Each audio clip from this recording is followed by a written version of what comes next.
Et bonjour, je vous retrouve comme convenu pour vous parler de l'ancrage puisque vous avez été nombreux à me demander un rappel ou carrément à me demander ce que c'était et surtout ce que ça pouvait apporter. Donc déjà avant de parler des bienfaits, j'aimerais vous expliquer ce qu'est l'ancrage. Vous savez, quand on est dans un bateau, on jette l'ancre, c'est-à-dire qu'on va aller ancrer le bateau à un endroit sur la terre et il ne va plus pouvoir bouger d'ici. Eh bien, les êtres humains, tous autant qu'on est, on a besoin d'ancrage. Alors, non pas d'être obligé de rester à un endroit sur cette planète, mais en tout cas de se sentir bien sur cette planète. Être bien ancré, c'est par exemple avoir une posture très droite, les jambes écartées à peu près de la largeur du bassin, les pieds bien à plat et se sentir stable physiquement. Parce que, en fait, notre posture physique va nous conférer des bienfaits psychologiques au niveau de la stabilité. Petite explication un petit peu plus spirituelle.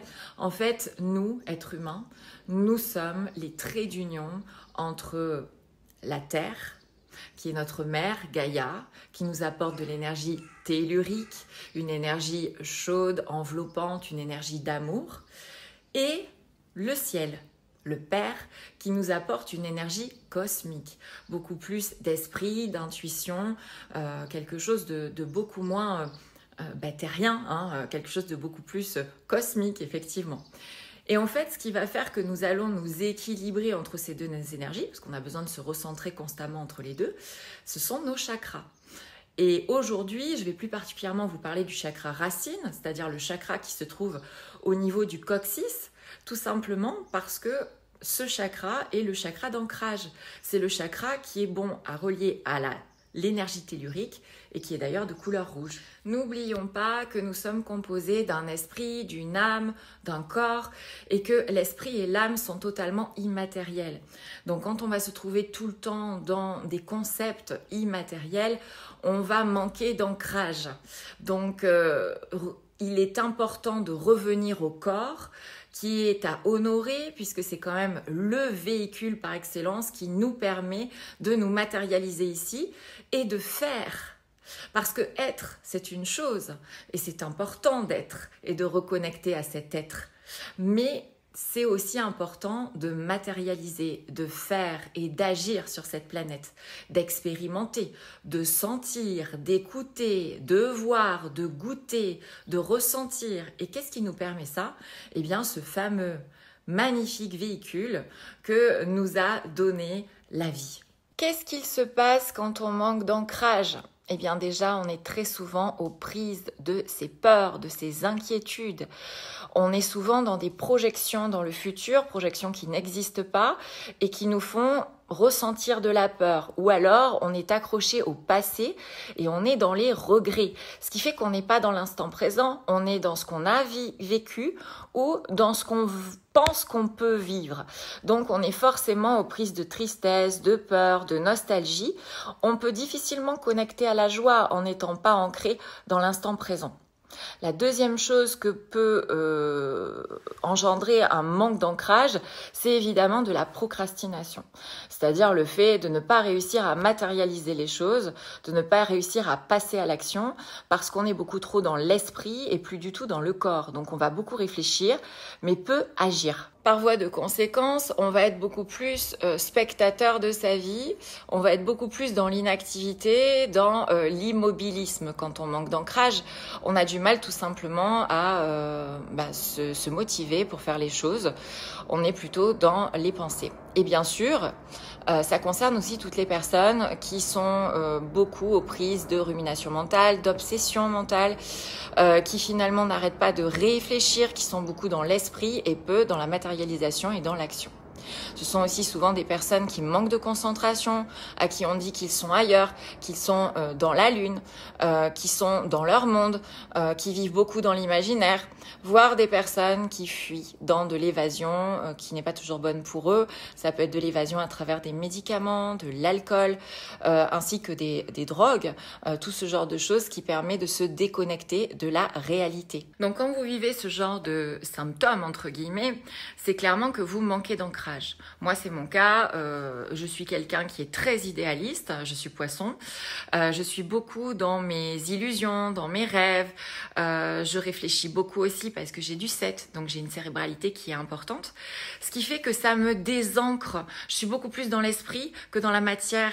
Moi, je peux passer une journée entière sur mon canapé à réfléchir, simplement penser. Mais le fait d'être dans ces états-là, ça me déconnecte de la Terre. Et du coup, le fait d'être déconnecté de la Terre, bien ensuite, je vais beaucoup me projeter ou je vais beaucoup repenser au passé. Et donc, je vais avoir des sensations, des émotions qui vont être inconfortables. Je vais ressentir de l'insécurité, des peurs, de la nostalgie. Je vais perdre confiance en moi parce que je vais avoir du mal à passer à l'action. Donc, il me faut absolument une routine d'ancrage à côté pour pouvoir être équilibré sur cette planète. Alors, comment s'ancrer? Parce que c'est quand même ça qui nous intéresse aujourd'hui. Vous aurez compris l'importance de l'ancrage sur notre bien-être. Alors, il y a des milliers de façons. Du coup, j'en ai répertorié plusieurs. Moi, en tout cas, celle qui paye énormément, c'est l'activité physique et plus exactement sportive.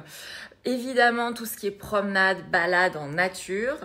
Évidemment aussi marcher pieds nus, alors que ce soit chez vous ou que ce soit dans la nature, dans l'herbe, peu importe, dans la terre, mais marcher pieds nus c'est très très bon. Jardiner, mettre ses mains à la terre, s'occuper de la nature, c'est extrêmement reliant à la terre. Tout ce qui est de l'ordre de l'alimentation à base de légumes qui poussent dans la terre, comme par exemple les carottes, les pommes de terre, sont des choses qui vont vous ancrer. Toucher son corps. Le sentir, le tapoter, le masser, le caresser, tout ça c'est très très important. D'ailleurs, faire l'amour, le sexe, permet d'énormément s'ancrer, hein, voilà. Ensuite, tout ce qui est de l'ordre de danser, bien sûr, pieds nus de préférence.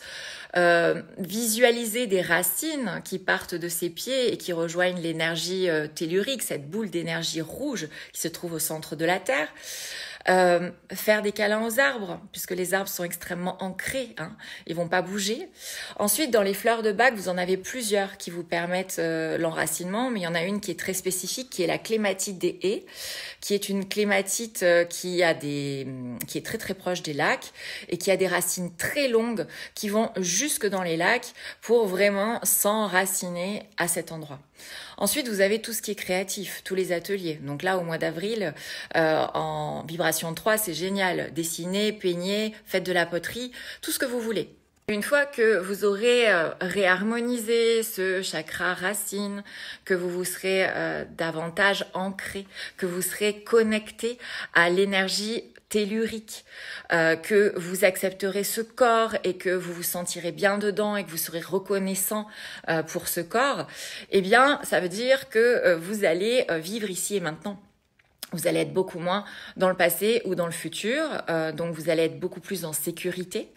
Vous allez bénéficier d'une beaucoup plus belle présence dans vos relations, dans vos activités. Vous serez vraiment là, ici, maintenant. Beaucoup plus de réalisme, c'est-à-dire que vous allez arrêter de vivre dans l'imaginaire et de vous faire des illusions. Vous vous sentirez beaucoup plus en sécurité, vous aurez une plus grande capacité à matérialiser les choses et matérialiser vos rêves, vos projets, vos envies. Vous passerez plus facilement à l'action et vous vous sentirez beaucoup plus stable émotionnellement.